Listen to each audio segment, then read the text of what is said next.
Hey everyone, it's Mike Michalkow here, and I just wanted to talk a little bit about my jazz setup. A lot of people, of course, love my super kit, big massive drum set, great for the Rush tribute band and great for all those cool kinds of progressive rock and those types of styles. But of course, when I play jazz, this is what I take to the gig, and I'll explain why in a few seconds here. But I'm posting some new videos right now here on YouTube, doing some play-alongs from my jazz drumming system DVD series, and it's just kind of fun to go back and set up my kit. Usually it stays in the cases, and this is what I take to the jazz gig that I get called for once in a while. And I know people are going to say, hey, what is that setup? So let's talk about it right now. They're all the Blue Sparkle Sunburst kit that's pretty much the same exact finish as my drumming system set. Actually, this tom is from the drumming system set, and I wanted to keep everything the same color at that point, so I could mix and match sizes and whatnot. And so I got a 12-inch tom. I believe it's a 12 by, looks like a 12 by 8 tom, and the floor tom is a 14 by 14. And the bass drum is a small little 18-inch. It's an 18 diameter by 17 deep. Okay, and I've had that for a few years. And the heads that I have on these guys are all the Evans G1s and tuned quite high. And even on the bass drum and coated Evans G1.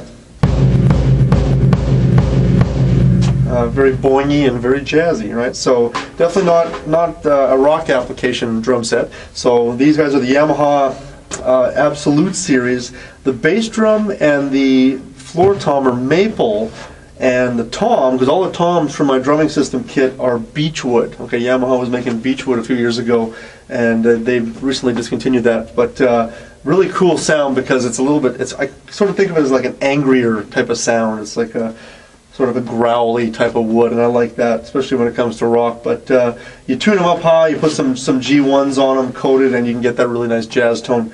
The snare drum that I use for jazz, I have a lot of snare drums, and I mix and match them a lot, but this is one of the few non-Yamaha drums that I have, and every drummer that plays professionally has to own a Ludwig Superphonic. This is from 1974. I bought this drum in 1996.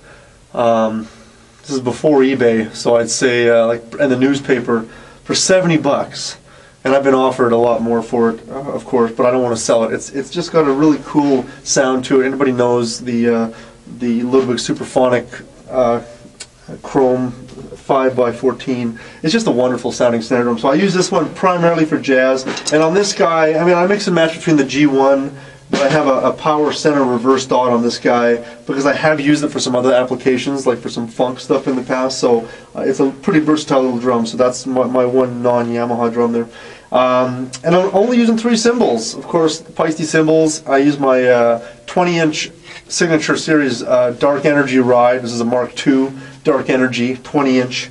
One of my newest additions. This is actually a crash, but I use it for jazz for riding. So when I'm playing with moving pictures, of course, this is one of my crash cymbals, and we're doing any kind of recording sessions. It's a big crash, but I like to ride on it. This is a Peisty 2002, just a crash, just a 20-inch crash, right?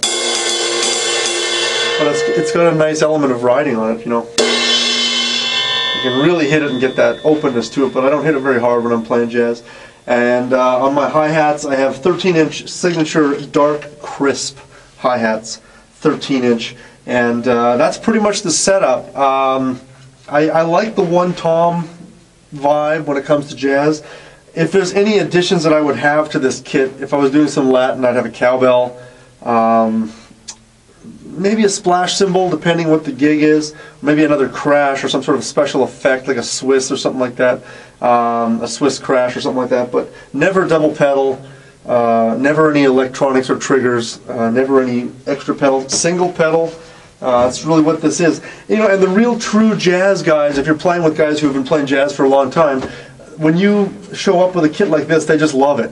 And the reason I show up with a kit like this is because a lot of the jazz clubs are small, or they have small stages, or you might be playing in an ensemble where there's quite a few people, or upright bass, and it takes up a lot of room. So I can kind of cram myself in a little corner and still get the job done. But fun. I mean, you just play differently. So check out some of the videos that I just posted. They're definitely not Grammy Award-winning songs by any means, but they are the play-alongs from my jazz drumming system, and just kind of fun to learn on. But when I go to the jazz gig, I get a chance to play some really cool jazz standards and some originals with some of the artists that I work with. But anyways, guys, so that's the jazz kit. And yeah, you won't see him many other places except for that, and hopefully you'll get a chance to see this kit live someday if we play. So anyway, guys, there's my jazz kit. Have a wonderful, wonderful day. Bye-bye.